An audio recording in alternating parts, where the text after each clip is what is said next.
So this is exactly how I price my shoes and know what to sell them at. The first thing I do is I come over to StockX and I look up the shoe and I go into the sales tab. Now, what you want to do in here, so you see it says buy for 309. That's not what you sell it for. Yeah, I'm gonna go over new dead stock pairs first. I'll go over used in a little bit. So what you do is you come in here, you press review order. So the total is 365. And what this means is this is one of the lowest prices and the baseline prices that people look at when buying shoes online. So if they're buying shoes on Instagram, they will see if they could buy it for cheaper on StockX. And if you have $20, $30 under this, they are more likely to buy from you. And I'm not talking about selling to other resellers. I'm talking about selling to consumers that wear the shoes. Because resellers are always going to undercut you and they're always going to try to make money off you. If you sell to the people who are going to wear the shoes, you will always make more money. So here is how I determine my price. Usually I will just go $20 under this. So for 345, 340, 350, around there. And what I plan on getting for this is around 330. That's just the baseline. And then once you come over to StockX, you can come over to eBay and see what they're selling for on here. So what you just want to do is you want to look up the shoe, look up the size, and then come down all the way to sold and then completed items.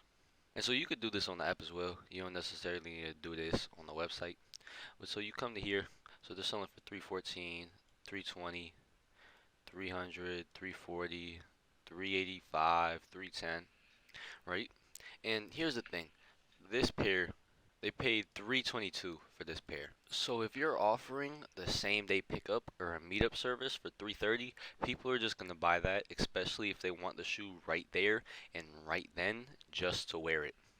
Because that is something people do. They buy off impulse and they will pay you more based off of this impulse and based off how quickly they can get the shoe from you.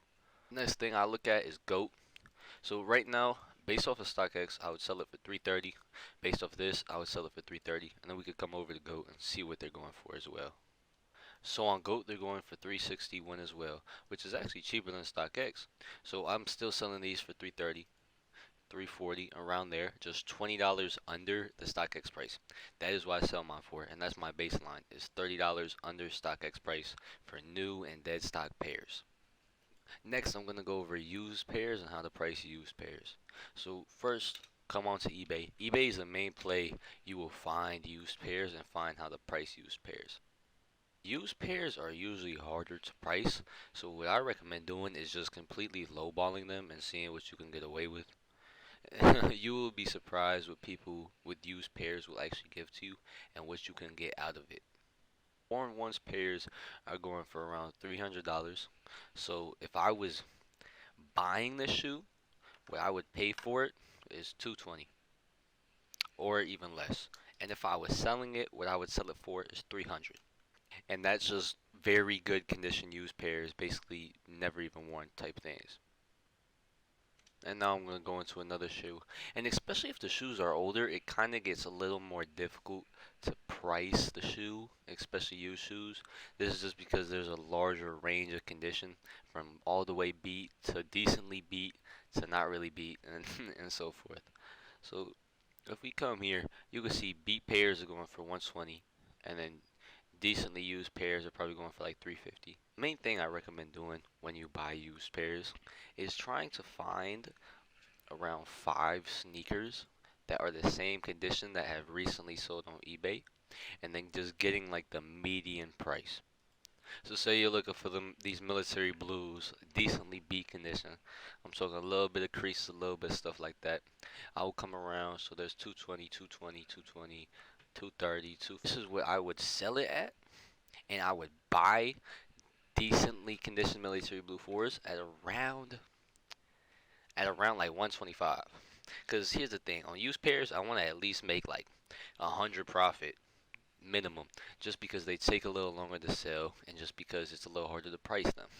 So that is exactly how you price used shoes. Next, I'm gonna go over to how to make the most money and how to find people who are gonna send you the most amount of money for your pairs. So like I said on StockX, people are paying two. People are like I said on StockX, people are paying 365 for see some military black Jordan 4s. So that means if you find the right customer, you could sell these for 365, no questions asked. It's just the fact that you can't extend yourself out to find these customers. So here is exactly how I find these type of customers. First is through eBay. eBay you can make a decent amount of money on. Next is through OfferUp. A lot of sneakerheads go to OfferUp because they know it's cheap and they know it's meetups, so they can get that shoe right away. The next place is Instagram. If you have the right customers on Instagram, you have the right people who actually want to wear the shoe on Instagram, then you're going to win. Because the game is finding people who want to wear the shoes and selling to them. Because resellers, like I said before, will always undercut you and are always trying to make money off of those shoes. So your goal is to find the people who will spend the most amount. And once you find those people, you want to keep them close. You want to get their sizes often. You want to text them weekly. What shoes are you looking at? What shoes do you want? I can get you this pair for this much. Do you want it? If they say yes, you get it for them. If they say no, say all right. Let me know when you want the next shoe, and then just keep the communication going. Because this is how you establish good relationships with buyers. And then once you establish these relationships, your business is a lot better off. So I know I dropped some gems in this video. I know you were taking notes. I know you were listening. So I hope you enjoyed it, and I'll see you in the next video.